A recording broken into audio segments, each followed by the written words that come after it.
Okay, so we're here at the Melbourne R meetup, and we are talking about some techniques that Jeremy Howard has used to do as well as he can in a variety of Kaggle competitions. And we're going to start by having a look at some of the tools that I've found useful in predictive modelling in general and in Kaggle competitions in particular. So I've tried to write down here what I think are some of the key steps. So after you download data from a Kaggle competition, you end up with CSV files, generally speaking, CSV files, which can be in all kinds of formats. So here's the first thing you see when you open up the time series CSV file. It's not very hopeful, is it? So each of these columns is actually, oh, here we come, right, is actually quarterly time series data.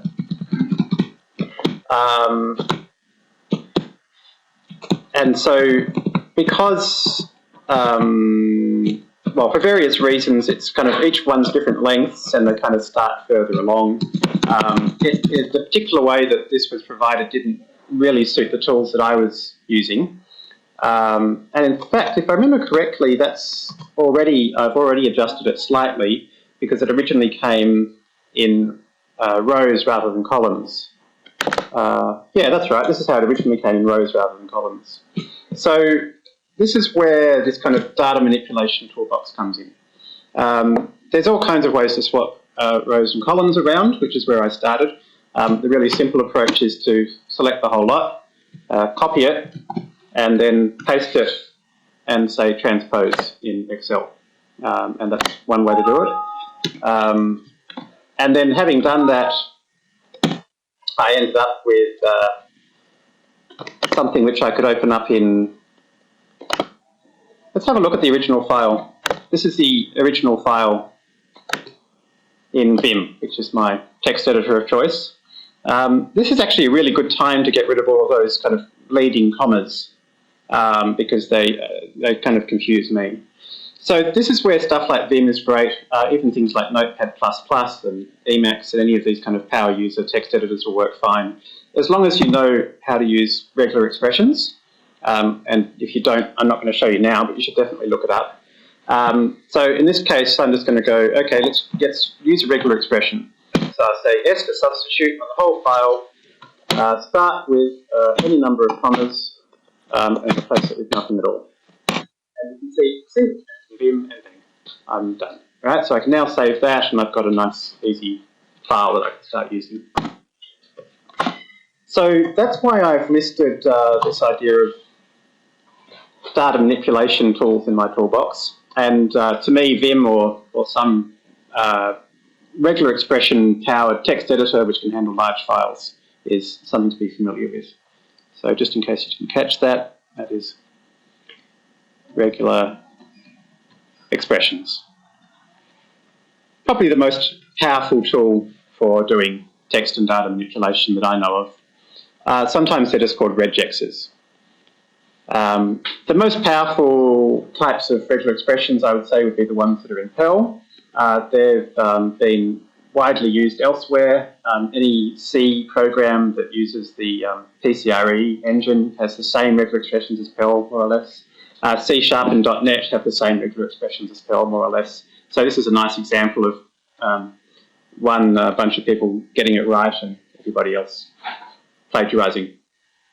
Vim's regular expressions are slightly different, unfortunately, which annoys me no end, but they still do the job. So yeah, make sure you've got a good text editor that you know well how to use. Something with a good macro facility is nice as well. Again, Vim's great for that. You can kind of record a series of keystrokes and hit a button and it repeats it basically on every line. I also wrote Perl here because, to me, Perl is a rather unloved programming language. But if you think back to where it comes from, it was originally developed as the Swiss Army chainsaw of text processing tools. And today that is something it still does, I think, better than any other tool. It has amazing command line options you can pass to it that do things like run the following command on every line in a file, or run the following line on every command in the file and then print it out. There's a command line option to back up each file before changing it to blah.back. I find with Perl I can do stuff which would take me a much longer time in any other tool. Even simple little things like I was hacking at some data on the weekend where I had to concatenate a whole bunch of files, but only the first one I wanted to keep the first line, because there are a whole bunch of CSV files in which they all had a header line I had to delete. So in Perl, in fact, it's probably still going to be sitting here in my history. Yeah, so in Perl, that's basically -n means do this on every single row. -e means I'm not even going to write a script file. I'm going to give you the thing to do it right here on the command line. And here's a piece of rather difficult to comprehend Perl. But trust me, what it says is, if the line number is greater than 1, then print that line. So here's something to strip the first line from every file. So this kind of stuff you can do in Perl is great. And I see a lot of people on the forums who complain about, oh, the format of the data wasn't quite what I expected or not quite convenient. Can you please change it for me? And I always think, well, this is part of data science. This is part of data hacking. You know, this is data munging or data manipulation. There's actually a really great book called, I don't know if it's hard to find nowadays, but I loved it, called Data Munging in Perl. And it's a whole book about all the cool stuff you can do in Perl in a line or two. So, okay, I've now got the data into a form where I can kind of load it up into some tool and start looking at it. What's the tool I normally start with? I normally start with Excel. Now, your first reaction might be to think, Excel, not so good for big files. To which my reaction would be, if you're just looking at the data for the first time, why are you looking at a big file? Start by sampling it. And again, this is the kind of thing you can do in your data manipulation piece. That thing I just showed you in Perl, if that said rand is greater than 0.9 and print, that's going to sample every 10 rows, more or less. So if you've got a huge data file, get it to a size that you can easily start playing with it, which normally means some random sampling. So I like to look at it in Excel, and I will show you for a particular competition how I go about doing that. So let's have a look, for example, at a couple. So here's one which the New South Wales government recently ran, which was to predict how long it's going to take cars to travel along each segment of the M4 motorway in each direction. The data for this just is a lot of columns, because every column is another route, and lots of rows, because every row is another 2-minute observation, and very hard to get a feel for what's going on. There were various terrific attempts on the forum at trying to create animated pictures of what the road looks like over time. I did something extremely low-tech, which is something I'm proud of spending a lot of time doing, is things extremely low-tech, which is I created a simple little macro in Excel which selected each column and then went conditional formatting, colour scales, red to green, and I ran that on each column and I got this picture. So here's each route on this road, and here's how long it took to go on that route at this time. And isn't this interesting? Because I can immediately see what traffic jams look like. See how they kind of flow as you start getting a traffic jam here? They flow along the road as time goes on. And you can then start to see at what kind of times they happen and where they tend to start. So here's a really big jam. And it's interesting, isn't it? Because, so if we go into Sydney in the afternoon, then obviously you start getting these jams up here, and as the afternoon progresses, you can see the jam moving so that at 5 p.m, looks like there's actually a couple of them, and at the other end of the road, it stays jammed until everybody's cleared up through the freeway. So you get a real feel for it. And even when it's not peak hour, and even in some of the areas which aren't so busy, you can see that's interesting. There are basically parts of the freeway which out of peak hour, they're basically constant travel time. And the colours are immediately showing me. You see how easy it is. So when we actually got on the phone with the RTA to take them through the winning model, actually the people that won this competition were kind enough to organise a screencast with all the people from the RTA and from Kaggle to show the winning model. And people from RTA said, well, this is interesting because you tell me in your model, they said what we looked at was we basically created a model that looked at for a particular time, for a particular route, we looked at the times and routes just before and around it on both sides. And I remember one of the guys said, that's weird because normally these kind of queues, traffic jams only go in one direction. So why would you look at both sides? And so I was able to quickly say, okay, guys, that's true, but have a look at this. So if you go to the other end, you can see how sometimes, although queues kind of form in one direction, they can kind of slide away in the other direction, for example. So by looking at this kind of picture, you can see what your model is going to have to be able to model. So you can see what kind of inputs it's going to have and how it's going to have to be set up. And you can immediately see that if you created a model that basically tried to predict each thing based on the previous few periods of the routes around it, whatever modelling technique you're using, you're probably going to get a pretty good answer. And interestingly, the guys that won this competition, this is basically all they did. A really nice, simple model. They used random forests, as it happens, which we'll talk about soon. They added a couple of extra things, which was, I think, the rate of change of time. But that was basically it. So a really good example of how visualization can quite quickly tell you what you need to do. I'll show you another example. This is a recent competition that was set up by the dataists.com blog. And what it was they wanted to try and create a recommendation system for R packages. So they got a bunch of users to say, okay, this user for this package doesn't have it installed. This user for this package does have it installed. So you can kind of see how this is structured, right? They added a bunch of additional potential predictors for you. How many dependencies does this package have? How many suggestions does this package have? How many imports? How many of those task views on CRAN is it included in? Is it a core package? Is it a recommended package? Who maintains it? And so forth. So I found this not particularly easy to get my head around what this looks like. So I used my number one most favourite tool for data visualization and ad hoc analysis, which is a pivot table. A pivot table is something which dynamically lets you slice and dice your data. If you've used maybe Tableau or something like that, you'll know the feel. This is kind of like Tableau, but doesn't cost $1,000. No, I mean, Tableau's got cool stuff as well, but this is fantastic for most things I find I need to do. And so in this case, I simply dragged user ID up to the top, and I dragged package name down to the side, and just quickly threw this into a matrix, basically.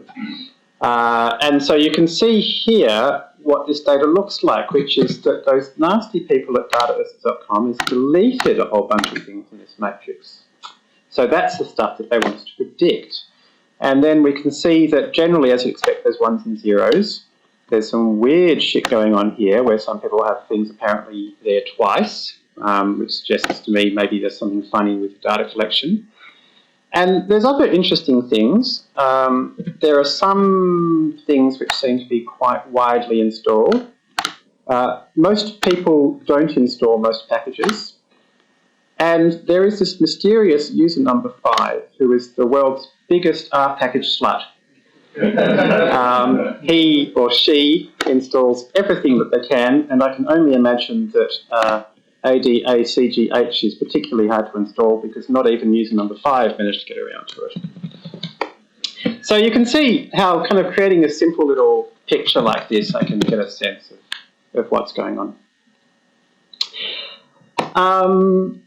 So I took that data in the R package competition, and I kind of thought, well, if I just knew for a particular, so let's say this empty cell is the one we're trying to predict. So if I just knew in general how commonly acceptance sampling was installed and how often user number one installed stuff, I've probably got a good sense of the probability of user number one installing acceptance sampling. So to me, one of the interesting points here was to think, actually, I don't think I care about any of this stuff. So I jumped into R, and all I did was I basically said, okay, read that CSV file in. There's a whole bunch of rows here because this is my entire solution, but I'm just going to show you the rows I used for solution number one. So read in the whole lot. Although user is a number, treat it as a factor because user number one is not 50 times worse than user number 50. Those trues and falses, turn them into ones and zero to make life a bit easier.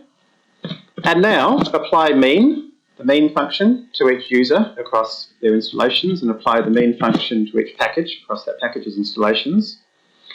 So I now have got a couple of lookups basically that tell me user number 50 installs this percent of packages. This particular package is installed by this percent of users. And then I just stuck them basically back into my file of predictors. So I basically did these simple lookups for each row to look up the user and find out for that row the mean for that user and the mean for that package. And that was actually it. At that point, I then created a GLM in which I had, I created a GLM in which obviously I had my ones and zeros of installations as the thing I was predicting, and my first version I had UP and PP, so these two probabilities as my predictors. In fact, no, in first version it was even easier than that. All I did, in fact, was I took the max of those two things. So Pmax, if you're not familiar with R, is just something that does a max on each row individually. In R, nearly everything works on vectors by default, except for max. So that's why we have to use Pmax. That's something well worth knowing. So I just took the max this user installs 30% of things, and this package is installed by 40% of users, so the max of the two is 40%. And I actually created a GLM with just one predictor. The benchmark that was created by the data people for this used a GLM on all of those predictors, including all kinds of latent analysis of the manual pages and maintainer names and God knows what, and they had a AUC of 0.8. This 5-line of code thing had an AUC of 0.95. So, the message here is don't overcomplicate things. If people give you data, don't assume that you need to use it, and look at pictures. So if we have a look at kind of my progress in there, so here's my first attempt, which was basically to multiply the user probability by the package probability. And you can see one of the nice things in Kaggle is you get a history of your results. So here's my 0.84 AUC. And then I changed it to using the maximum of 2, and there's my 0.95 AUC. And I thought, oh, that was good. Imagine how powerful this will be when I use all that data that they gave us with a fancy random forest. And it went backwards. Okay, so you can really see that actually a bit of focused simple analysis can often take you a lot further.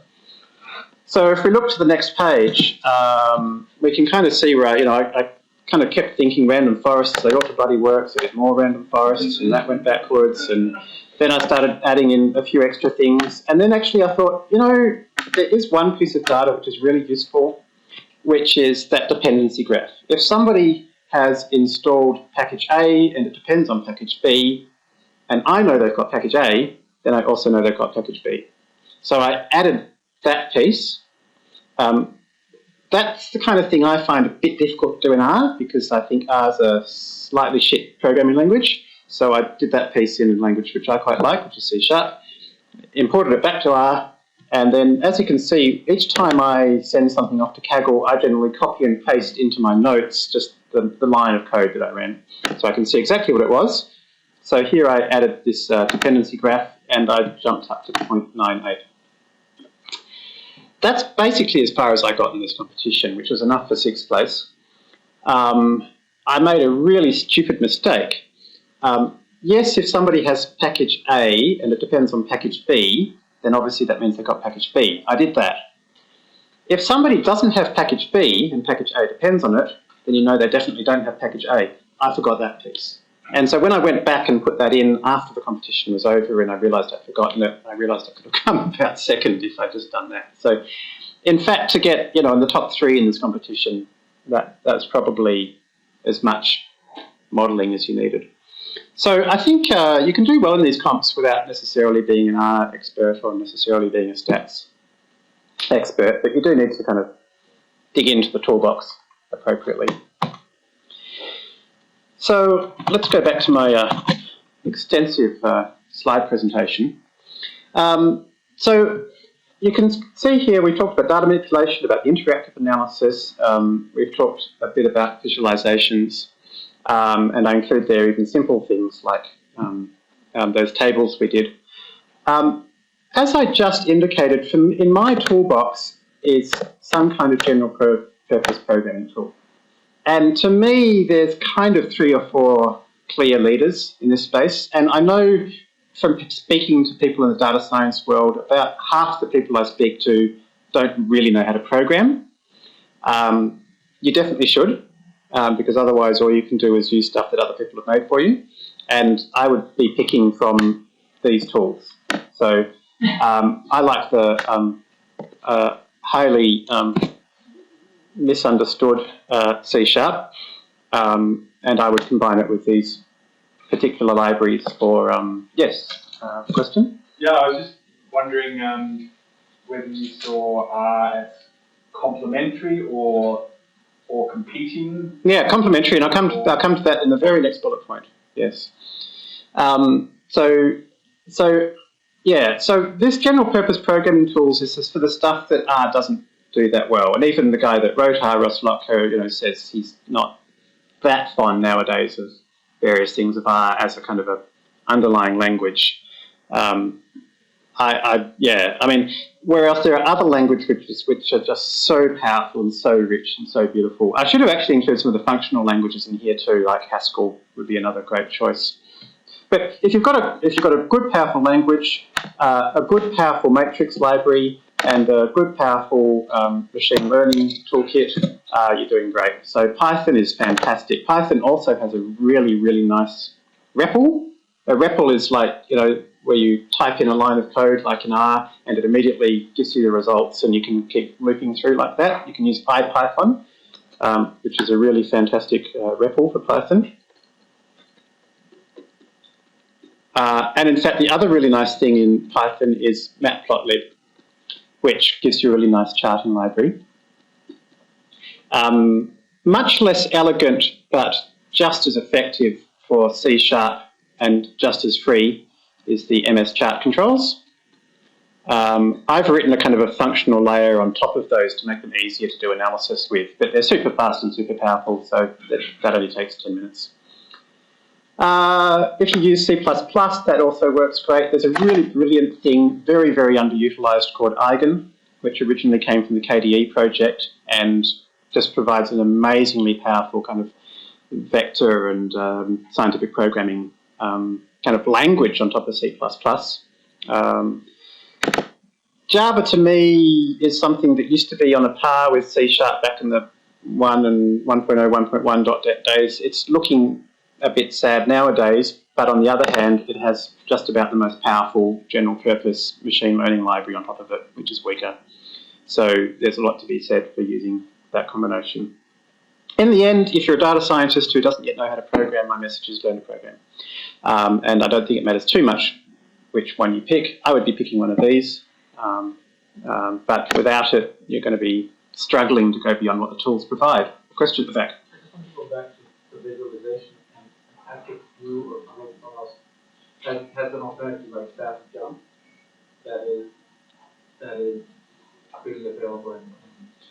Yeah, okay, so the question was about visualization tools and equivalent to SAS Jump. Freely available. Yeah, I would have a look at something like ggobi. ggobi is a fascinating tool which kind of has, and not free, but in the same kind of area, if we talked about Tableau, it supports this concept of brushing, which is this idea that you can create a whole bunch of plots and scatter plots and parallel coordinate plots and all kinds of plots, and you can highlight one area of one plot and it'll show you where those points are in all the other plots. And, so in terms of kind of really powerful visualization libraries, I think ggobi would be where I would go. Having said that, it's amazing how little I use it in real life. Because things like Excel and what I'm about to come to, which is ggplot2, although much less fancy than things like JMP and Tableau and ggobi, support a kind of hypothesis-driven problem-solving approach very well.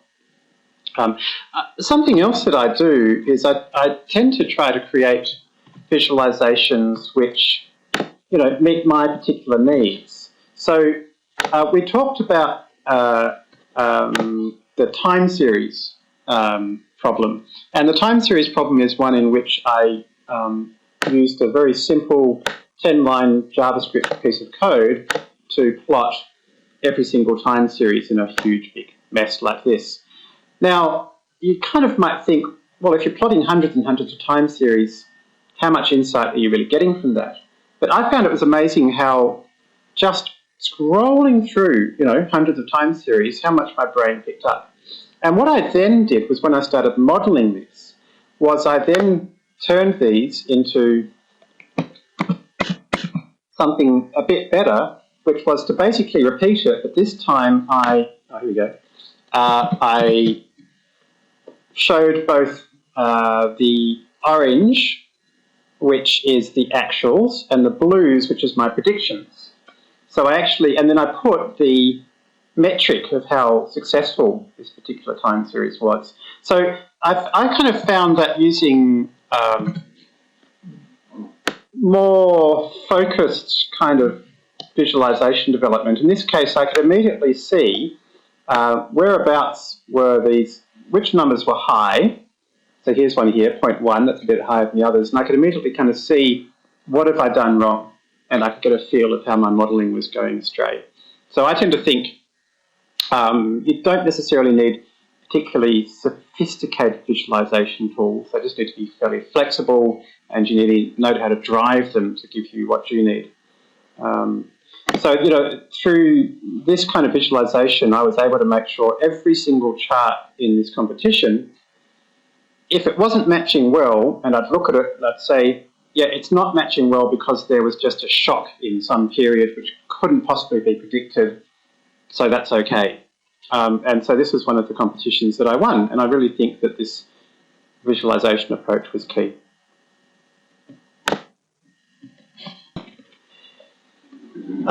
So I mentioned I was going to come back to one really interesting plotting tool, which is ggplot2. ggplot2 is created by a particularly amazing New Zealander who seems to have more time than everybody else in the world combined and creates all these fantastic tools. Thank you, Hadley. I just wanted to show you what I meant by a really powerful but kind of simple plotting tool. Here's something really fascinating, right? You know how creating scatter plots with lots and lots of data is really hard because you end up with just big black blobs, right? So here's a really simple idea, which is why don't you give each point in the data a kind of a level of transparency so that the more they sit on top of each other, it's like transparent disks stacking up and getting darker and darker. So in the amazing R package called ggplot2, you can add, so here's something that says plot the carats of a diamond against its price, and I want you to vary, it's called the alpha channel to the graphics geeks amongst you, that means kind of the level of transparency. And I want you to basically set the alpha channel for each point to be 1 over 10, or 1 over 100, 1 over 200. And you end up with these plots which actually show you kind of the heat, the amount of that area. And it's just so much better than any other approach to scatter plots that I've ever seen. So simple. and just one little line of code in your ggplot. I'll show you another couple of examples. And this, by the way, is in a completely free chapter of the book that he's got up on his website. There's a fantastic book, you should definitely buy it, by the author of the package about ggplot2. But this one and most important chapter is available free on his website, so check it out. I'll show you another couple of examples. Everything's done just right. Here's a simple approach of plotting a low-S smoother through a bunch of data, always handy. But every time you plot something, you should see the confidence intervals. No problem. This does it by default. The best kind of plot kind of thing you want to see normally is a low-S smoother. So if you ask for a fit, it gives you the low-S smoother by default. It gives you the confidence interval by default. So it's it makes it hard to create really bad graphs in ggplot2, although some people have managed, I've noticed. Things like box plots all stacked up next to each other. It's such an easy way of seeing, in this case, how the colour of diamonds varies. You know, they've all got roughly the same median, but some of them have really long tails in their prices. What a really powerful plotting device. And so impressive that in this chapter of the book, he shows a few options. You know, here's what would happen if you used a jitter approach, and he's got another one down here, which is, here's what would happen if you use that alpha transparency approach, you know, and you can really compare the different approaches. So ggplot2 is something which, and I'll scroll through these so you can see what kind of stuff you can do, is a really important part of the toolbox. Here's another one I love, right? Okay, so we do lots of scatter plots, and scatter plots are really powerful. And sometimes you actually want to see how, if the points are kind of ordered chronologically, how did they change over time? So one way to do that is to connect them up with a line. Pretty bloody hard to read. So if you take this exact thing, but just add this simple thing, set the colour to be related to the year of the date, and then bang. Now you can see, by following the colour, exactly how this is ordered. And so you can see we've got, here's one end here, and here's one end here. So you know, ggplot, again, has done fantastic things to make us understand this data more easily. One other thing I will mention is Caret. How many people here have used the Caret package? So I'm not going to show you Caret, but I will tell you this. If you go into R and you type some model equals train on my data, create an SVN, that's what a command in Caret looks like. It's got a command called train, and you can pass in a string which is any of 300 different, I think it's about 300 different possible models, classification and regression models. And then you can add various things in here about saying, I want you to center the data first, please, and I'll do a PCA on it first, please. And it just, it kind of puts all of the pieces together. It can do things like remove columns from the data which like hardly vary at all and therefore useless for modelling. It can do that automatically. It can automatically remove columns from the data that are highly collinear. But most powerfully, it's got this wrapper that basically lets you take any of hundreds and hundreds of R's most powerful algorithms, really hard to use, and they all now can be done through one algorithm, through one command. And here's the cool bit, right? Imagine we're doing an SVN. I don't know how many of you have tried to do SVNs, but they're really hard to get a good result because they depend so much on the parameters. In this version, it automatically does a grid search to automatically find the best parameters. So you just create one command and it does SVN for you. So you definitely should be using Caret. There's one more thing in the toolbox I wanted to mention, which is you need to use some kind of version control tool. How many people here have used a version control tool like Git, CVS, SVN? Okay, so let me give you an example from our terrific designer at Kaggle. He's recently been changing some of the HTML on our site and he checked it into this version control tool that we use. And it's just so nice, right? Because I can go back to any file now and I can see exactly what was changed and when. And then I can go through and I can say, okay, I remember that thing broke at about this time. What changed? Oh, I think it was this file here. Okay, that line was deleted. This line was changed. This section of this line was changed. Okay, and you can see with my version control tool, it's keeping track of everything I can do. Can you see how powerful this is for modelling? Because you go back through your submission history on Kaggle and you say, oh shit, I used to be getting 0.97 AUCs, now I'm getting 0.93, I'm sure I'm doing everything the same. Go back into your version control tool and have a look at the history, so the commits list, and you can go back to the date where Kaggle shows you that you had a really shit hot result and you can't now remember how the hell you did it, and you go back to that date and you go, oh yeah, it's this one here, and you go and you have a look and you see what changed. And it can do all kinds of cool stuff, like you can merge back in results from earlier pushes, or you can undo the change you made between these two dates, so on and so forth. And most importantly, at the end of the competition, when you win, and Anthony sends you an email and says, fantastic, send us your winning model, and you go, oh, I don't have the winning model anymore. No problem, you can go back into your version control tool and ask for it was as it was on the day that you had that fantastic answer. So there's my toolkit. There's quite a lot of other things I wanted to show you, but I don't have time to do. So what I'm going to do is I'm going to jump to this interesting one, which was about predicting which grants would be successful or unsuccessful at the University of Melbourne, based on data about the people involved in the grant and all kinds of metadata about the application.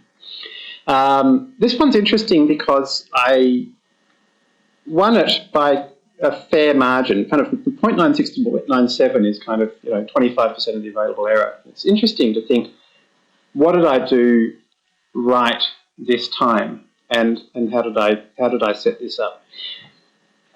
Basically, what I did in this was I used a random forest. So I'm going to tell you guys a bit about random forests. What's also interesting in this is I didn't use R at all. That's not to say that R couldn't have come up with a pretty interesting answer.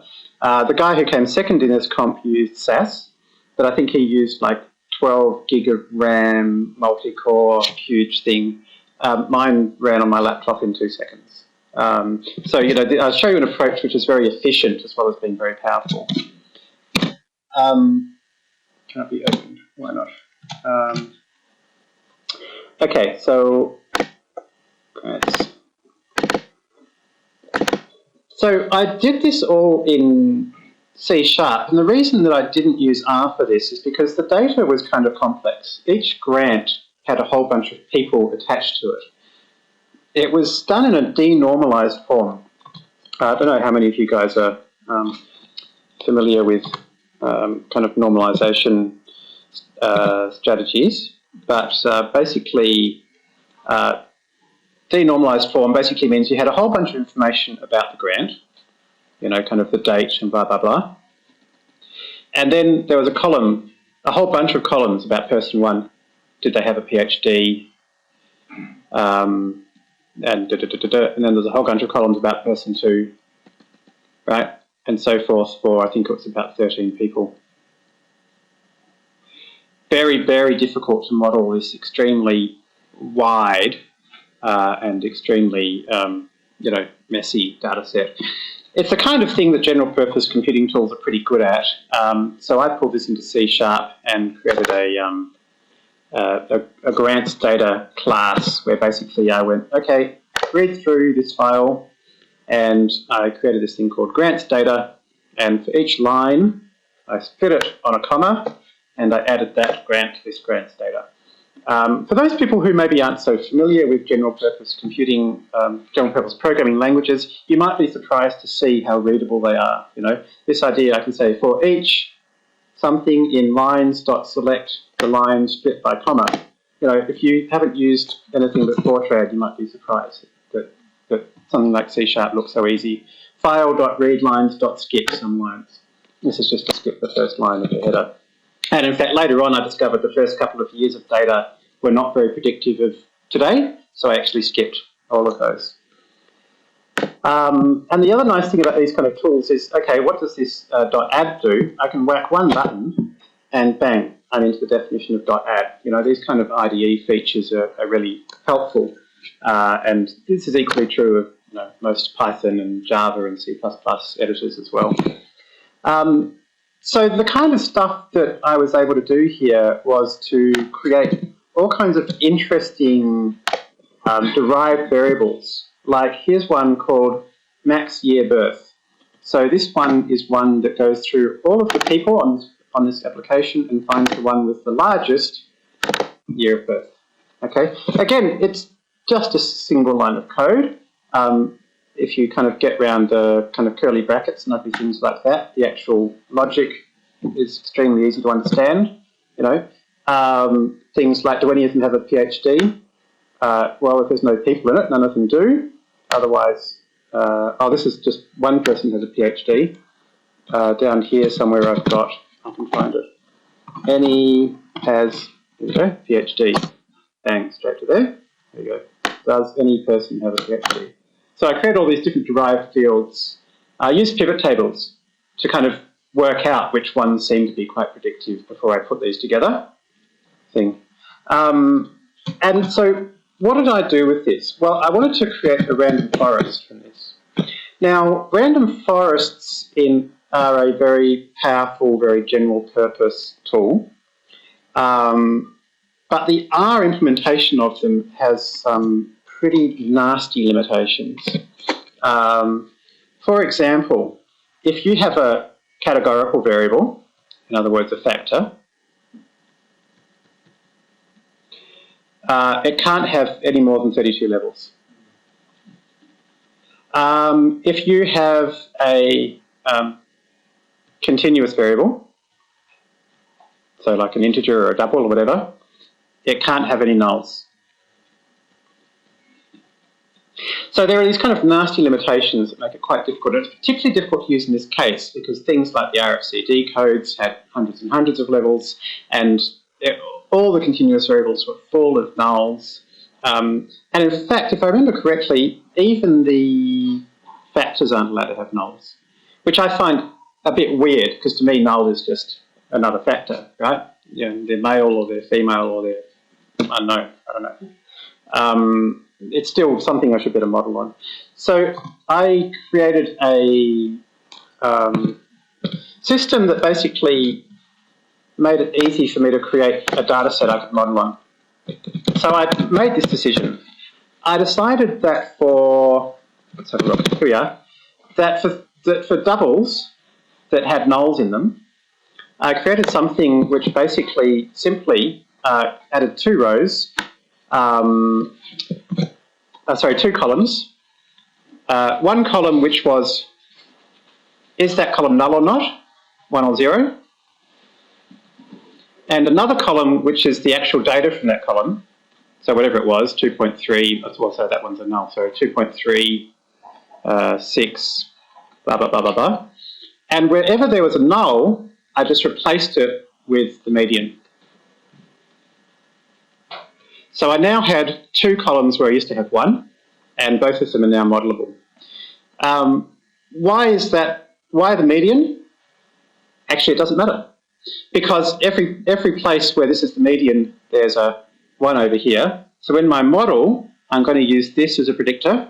I'm going to use this as a predictor. So if all of the places that data column was originally null all meant something interesting, then it'll be picked up by this is null version of the column. So to me, this is something which I do wish R did automatically because it's clearly the obvious way to deal with null values. And then, as I said, in the categorical variables, I just said, okay, the factors, if there's a null, just treat it as another level. And then finally, in the factors, I said, okay, take all of the levels, and if they're more observations than, I think it was 25, then keep it. or maybe it's more than that. I think it's, if there's more levels, maybe if there's more observations than 100, then keep it. If there's more observations than 25, but less than 100, and it was quite predictive, in other words, that level was different to the others in terms of application success, then keep it. Otherwise, merge all the rest into one super level called the rest. So that way I basically was able to create a data set which actually I could then feed to R. Although I think in this case I actually ended up using my own random forest implementation. So should we have a quick talk about random forests and how they work? So to me there's kind of basically two main types of model, right? There's these kind of parametric models, models with parameters, things where you say, oh, this bit's linear, and this bit's interactive with this bit, and this bit's kind of logarithmic, and I specify how I think this system looks. And all the modelling tool does is it fills in parameters. Okay, this is the slope of that linear bit. This is, the slope of that logarithmic bit. This is how these two things interact. So things like GLM, very well-known parametric tools. Then there are these kind of non-parametric or semi-parametric models, which are things where I don't do any of that. I just say, here's my data. I don't know how it's related to each other. Just build a model. And so things like support vector machines, neural nets, random forests, decision trees, all have that kind of flexibility. Non-parametric models are not necessarily better than parametric models. I mean, think back to that example of the R package competition, where really all I wanted was some weights to say, how does this max column relate? And if all you really wanted some weights, all you wanted some parameters, and so a GLM is perfect. GLMs certainly can overfit, but there are ways of creating GLMs that don't. For example, you can use stepwise regression, or the much more fancy modern version, you can use GLMNet, which is basically another tool for doing GLMs, which doesn't overfit. But anytime you don't really know what the model form is, this is where you'd use a non-parametric tool. And random forests are great because they're super, super fast and extremely flexible, and they don't really have any parameters that you have to tune, so they're pretty hard to get it wrong. So let me show you how that works. A random forest is simply, in fact, we shouldn't even use this term random forest, because a random forest is a trademark term. So we will call it an ensemble of decision trees. And in fact, the trademark term random forest, I think that was 2001, that wasn't where this ensemble of decision trees was invented. It goes all the way back to 1995. In fact, it was it was actually kind of independently developed by 3 different people in 95, 96 and 97. The random forest implementation is really just one way of doing it. It all rests on a really fascinating observation, which is that if you have a model that is really, really, really shit, but it's not quite random, it's slightly better than nothing.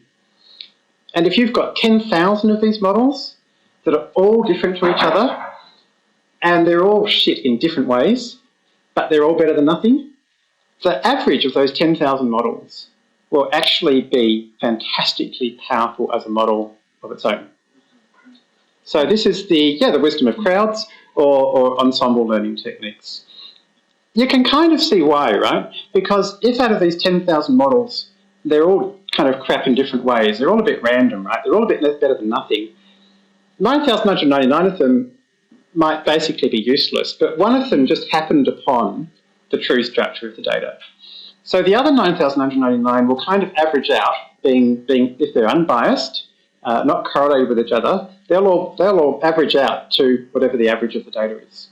So any difference in the predictions of this ensemble will all come down to that one model which happened to have actually figured it out right. Now, that's an extreme version, right?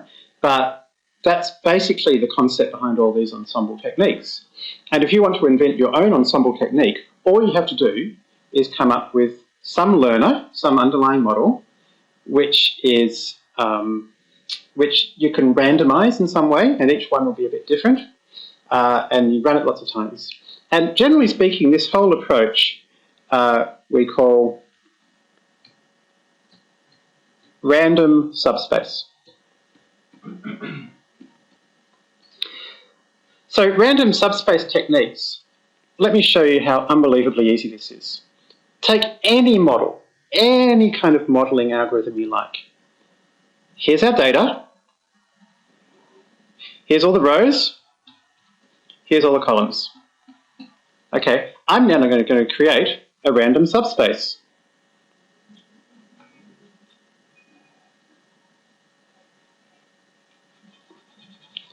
Some of the columns, some of the rows. Okay, so let's now build a model using that subset of rows and that subset of columns. It's not going to be as perfect at recognizing the training data as using the full lot, but you know, it's one way of building a model. That's when I'll build a second model. This time I'll use this subspace, a different set of rows and a different set of columns. Are they always continuous in subspace? No, absolutely not. But I didn't want to draw 4,000 lines, so let's pretend. Yeah, so in fact, what I'm really doing each time here is I'm pulling out a bunch of random rows and a bunch of random columns.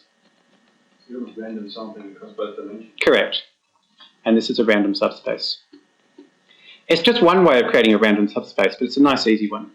And because I didn't do very well at linear algebra, in fact, I'm just a philosophy graduate and I don't know any linear algebra, I don't know what subspace means well enough to do it properly, but this certainly works. And this is all decision trees do. So and now imagine that we're going to do this, and for each one of these different random subspaces, we're going to build a decision tree. How do we build a decision tree? Easy. Let's create some data. So let's say we've got age, sex, is smoker, and lung capacity. And we're trying to predict people's lung capacity. So we've got a whole bunch of data there. 30, male, yes, whatever. Okay, so on and so forth. So to build a decision tree, let's assume that this is the particular subset of columns and rows in a random subspace. So let's build a decision tree. So to build a decision tree, what I do is I say, okay, on which variable, on which predictor, and at which point of that predictor, can I do a single split which makes the biggest difference possible in my dependent variable. So it might turn out that if I looked at is smoker, yes and no, that the average lung capacity for all of the smokers might be 30, and the average for all of the non-smokers might be 70. So literally all I've done is I've just gone through each of these and calculated the average for the two groups. And I've found the one split that makes that as big a difference as possible. Okay? And then I keep doing that. So in those people that are non-smokers, I now, interestingly, with the random forest or these decision tree ensemble algorithms, generally speaking, at each point, I select a different group of columns. So I randomly select a new group of columns, but I'm going to use the same rows. I obviously have to use the same rows because I'm kind of taking them down the tree. So now it turns out that if we look at age, amongst the people that are non-smokers, if you're less than 18 versus greater than 18 is the number one biggest thing in this random subspace that makes the difference, and that's like 50 and that's like 80. And so this is how I create a decision tree. Okay, so at each point I've taken a different random subset of columns. For the whole tree I've used the same random subset of rows, And at the end of that, I keep going until every one of my leaves either has only 1 or 2 data points left, or all of the data points at that leaf all have exactly the same outcome, the same lung capacity, for example. And at that point, I finished making my decision tree. So now I put that aside, and I say, okay, that is decision tree number 1. Put that aside, and now go back and take a different set of rows and repeat the whole process. And that gives me decision tree number 2. And I do that 1,000 times, whatever. And at the end of that, I've now got 1,000 decision trees. And for each thing I want to predict, I then stick that thing I want to predict down every one of these decision trees. So the first thing I'm trying to predict might be, a non-smoker who's 16 years old, blah, blah, blah, blah, blah, and that gives me a prediction. So the predictions for these things at the very bottom is simply what's the average of the dependent variable, in this case the lung capacity for that group. So that gives me 50 in decision tree 1, and it might be 30 in decision tree 2, and 14 in decision tree 3. I just take the average of all of those. And that's given me what I wanted, which is a whole bunch of independent, unbiased, not completely crap models. How not completely crap are they? Well, the nice thing is we can pick, right? If you want to be super cautious and you really need to make sure you're avoiding overfitting, then what you do is you make sure your random subspaces are smaller.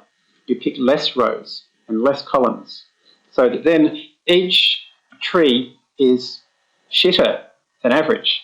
Where else, if you want to be quick, you make each one have more rows and more columns, so it better reflects the true data that you've got. Obviously, the less rows and less columns you have each time, the less powerful each tree is, and therefore the more trees you need. Right? And the nice thing about this is that building each of these trees takes like a 10,000th of a second, or less. I mean, it depends on how much data you've got, but you can build thousands of trees in a few seconds for the kind of data sets I look at. So generally speaking, this isn't an issue. And here's the really cool thing. The really cool thing. In this tree, I built it with these rows, which means that these rows I didn't use to build my tree, which means these rows are out of sample for that tree. And what that means is I don't need to have a separate cross-validation data set. What it means is I can create a table now of my full data set, and for each one I can say, okay, row number 1, how good am I at predicting row number 1? Well, here's all of my trees from 1 to 1,000. Row number 1 is in fact one of the things that was included when I created tree number 1. So I won't use it here. But row number 1 wasn't included when I built tree 2. It wasn't included in the random subspace for tree 3, and it was included in the one before. So what I do is row number 1, I send down trees 2 and 3, and I get the predictions for everything that it wasn't in, and average them out, and that gives me this fantastic thing, which is an out-of-band estimate for row 1. And I do that for every row. So none of this, all of this stuff which is being predicted here is actually not using any of the data that was used to build the trees, and therefore it is truly out of sample or out of band. And therefore, when I put this all together to create my final whatever it is, AUC or log likelihood or R square or SSE or whatever, and then I send that off to Kaggle, Kaggle should give you pretty much the same answer because you're by definition not overfitting. Yes, you do. Just wondering if is it possible to say just pick a tree that has the best, instead of averaging out all the 10,000 trees, is it possible to just pick that one tree that actually has the best performer, and would you recommend it? Yes, you can. No, I wouldn't. So the question was, can you just pick one tree? And would that tree, picking that one tree, be better than what we've just done? And let's think about that's a really important question, and let's think about why that won't work. The whole purpose of this was to not overfit. So the whole purpose of this was to say each of these trees is pretty crap, but it's better than nothing. And so we average them all out. It tells us something about the true data. Each one can't overfit on its own. If I now go back and do anything to those trees, if I try and prune them, which is in the old-fashioned decision tree algorithms, or if I weight them, or if I pick a subset of them, I'm now introducing bias based on the training set predictivity. So anytime I introduce bias, I now break the laws of ensemble methods fundamentally. So the other thing I'd say is there's no point, right? Because if you have something where actually getting where actually you've got so much training data that out of sample isn't a big problem or whatever, you just use bigger subspaces and less trees. And in fact, the only reason you do that is for time, and because this approach is so fast anyway, I wouldn't even bother then, you see. And the nice thing about this is that you can say, okay, I'm going to use kind of this many columns and this many rows in each subspace, right? And I'm going to start building my trees, and I build tree number 1, and I get this out-of-band error. Tree number 2, this out-of-band error. Tree number 3, this out-of-band error. And the nice thing is I can watch and see, and it will be monotonic. Well, not exactly monotonic, but kind of bumpily monotonic. It will keep getting better on average. And I can get to a point where I say, okay, that's good enough, I'll stop. And, you know, as I say, normally it's talking 4 or 5 seconds. It's just time's not an issue. But if you're talking about huge data sets, you can't sample them, this is a way you can watch it go. So this is a technique that I used in the grants prediction competition. I did a bunch of things to make it even more random than this. One of the big problems here, both in terms of time and lack of randomness, is that all of these continuous variables, the official random forest algorithm searches through every possible breakpoint to find the very best, which means that every single time that you use that particular variable, particularly if it's in the same spot, like at the top of the tree, it's going to do the same split, right? In the version I wrote, actually all it does is every time it comes across a continuous variable, it randomly picks 3 breakpoints. So it might try 50, 70 and 19, and it just finds the best of those 3. And to me, this is the secret of good ensemble algorithms, is to make every one as different to every other tree as possible. Does the distribution of the population variable you're trying to predict matter? No, not at all. So the question was, does the distribution of the dependent variable matter? And the answer is it doesn't. And the reason it doesn't is because we're using a tree. So the nice thing about a tree is, let's imagine that the dependent variable was kind of maybe very long-tail distribution, like so, right? The nice thing is that as it looks at the independent variables, it's looking at the difference in 2 groups and trying to find the biggest difference between those 2 groups.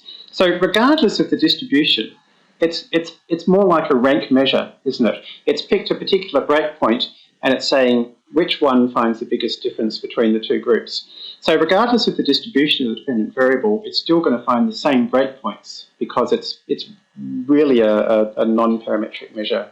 We're using something like, for example, Gini, or some kind of other measure of the information gain of that to build the decision tree. So this is true of really all decision tree approaches, in fact. Does it work with the highly imbalanced data set? Yes and no. So the question is, does it work for a highly imbalanced data set? Sometimes some versions can and some versions can't. The approaches which use more randomization are more likely to work okay, but the problem is that in highly imbalanced data sets you can quite quickly end up with nodes which are all the same value. So I actually have often found I get better results if I do some stratified sampling, so that, for example, think about the R competition, where most people don't have installed, other than user number 5, 99% of packages, right? So in that case, I tend to say, all right, at least half of that data set is so obviously 0, let's just call it 0 and just work with the rest. And I do find I often get better answers. but it does depend. Would it be better to instead of using decision tree, for instance, use another algorithm in the random forest for the high imbalance? Well, you can't call it forest if you use a different algorithm other than a tree, but yes, you can use other random subspace methods. You can use another classifier. Yes, you absolutely can. And a lot of people have been going down that path. It would have to be fast. So GLMNet would be a good example because that's very fast. But GLMNet is parametric. The nice thing about decision trees is that they're totally flexible. They don't assume any particular data structure. They kind of are almost unlimited in the amount of interactions that they can handle. And you can build thousands of them very quickly. But there are certainly people who are creating other types of random subspace ensemble methods, and I believe some of them are quite effective. Interestingly, I can't remember where I saw it, but I have seen some papers which show evidence that it doesn't really matter if you've got a truly flexible underlying model and you make it random enough and you create enough of them, it doesn't really matter which one you use or how you do it, which is a nice result. It kind of suggests that we don't have to spend lots of time trying to come up with better and better and better predictive modelling, generic predictive modelling tools. If you think about things, there are better versions of this in quotes, like a rotation forest, and then there's things like GBMs, gradient boosting machines, and so forth. In practice, they can be faster for certain types of situation. But the general result here is that these ensemble methods are, as flexible as you need them to be. At the back. How do you define the optimal size of subspace? So the question is, how do you define the optimal size of the subspace? And that's a really terrific question. The answer to it is really nice, and it's that you really don't have to. Generally speaking, the less rows and the less columns you use, the more trees you need, but the less you'll overfit, and the better results you'll get. The nice thing normally is that for most data sets, because of the speed of random forest, you can pretty much always pick a row count and a column count that's small enough that you're absolutely sure it's going to be fine. Sometimes it can become an issue. Maybe you've got really huge data sets, or maybe you've got really big problems with kind of data imbalances or hardly any training data. And in these cases, you can use the kind of approaches which would be familiar to most of us around creating a grid of a few different values of the column count and the row count and trying a few out and watching that graph of, as you add more trees, how does it improve? But the truth is, it's so unsensitive to this that if you pick a number of columns of somewhere between, 10% and 50% of the total, and a number of rows of between 10% and 50% of the total, and you'll be fine. And then you just keep adding more trees until either you're sick of waiting, or it's obviously flat, or if you do 1,000 trees, again, these are all really doesn't matter. They seem to. It's not sensitive to that assumption on the whole. The R routine samples with replacement. Yeah, the R routine actually. So this idea of a random subspace, there are different ways of creating this random subspace, and one key one is, can I go out and pull out a row again that I've already pulled out before? The R random forest and the Fortran code on which it's based, by default, let you pull something out multiple times, and by default, in fact, pull out. If you've got n rows, it will pull out n rows. But because it's pulled out some multiple times, on average it will cover, I think, 63.2% of the rows. I don't have the best results when I use that, but it doesn't matter because in R random forest options you can choose, is it with or without sampling, and how big is n? Yes, I absolutely think it makes a difference. Well, it makes a worse difference. Yes, to me, I'm sure it depends on the data set, but I guess I always enter Kaggle competitions which are in areas that I've never entered before, kind of domain-wise or algorithm-wise. So I guess I'd be getting a good spread of different types of situation, and in the ones I've looked at, sampling without replacement is kind of more random, and I also tend to pick much lower N than 63.2%. You know, I tend to use more like 10 or 20% of the data in my random subspaces. The jigsaw argument behind resampling is the representation of the underlying population, so you're sort of replicating the population. Yeah. Yeah. Yeah. So, yeah, I know the concepts. I guess I can only say Your experience is it's not. that's my experience, but I'm sure it depends on the data set, and I'm not sure it's terribly sensitive to it anyway. You always split the nodes into two branches and split it into multiple. I always put it into two branches. So there's a few possibilities here, right, as you split in your decision tree. In this case, I've got something here which is a binary variable. So obviously that has to be split into two. In this case, I've got something here which is a continuous variable. Now I've split it into two, but if actually it's going to be optimal to split it into three, then if the variable appears again at the next level, it can always split it into another two at that other split point. That means you will use the same variable. I can, absolutely I can. So it just depends whether, when I did that, remember at every level I repeat the sampling of a different bunch of columns. I could absolutely have the same column again in that group, and it could so happen that again I find a split point which is the best in that group. If you're doing 10,000 trees with 100 levels each, it's going to happen lots of times. So the nice thing is that if the true underlying system is a single univariate logarithmic relationship, these trees will absolutely find that eventually. Do you care about pruning the trees? Definitely don't prune the trees. If you prune the trees, you introduce bias. So the key thing here which makes this so fast and so easy but also so powerful is you don't prune the trees. The other thing is that the 70 doesn't equal to 50. No, it doesn't necessarily, because your split point will be such that the two halves will not necessarily be balanced in count. 70 not equal to 50. Yeah, that's right, because so in the under 18 group, you could have not that many people, and in the over 18 group you can have quite a lot of people, so it's the weighted average of the two will come to 70. Have you ever compared this with, say, gradient boosting methods? With gradient boosting machines? Yeah. Yeah, absolutely I have. Yeah, gradient boosting machines are interesting. They're a lot harder to understand. Gradient boosting machines, I mean, they're still basically an ensemble technique, and they're more working with kind of the residuals of previous models.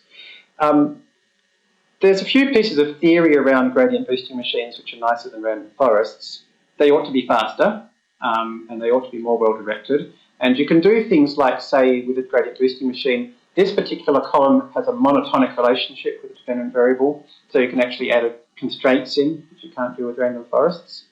In my experience, I don't need the extra speed of GBMs, because I just never have found it necessary. I find them harder they've got more parameters to deal with, so I haven't found them useful for me.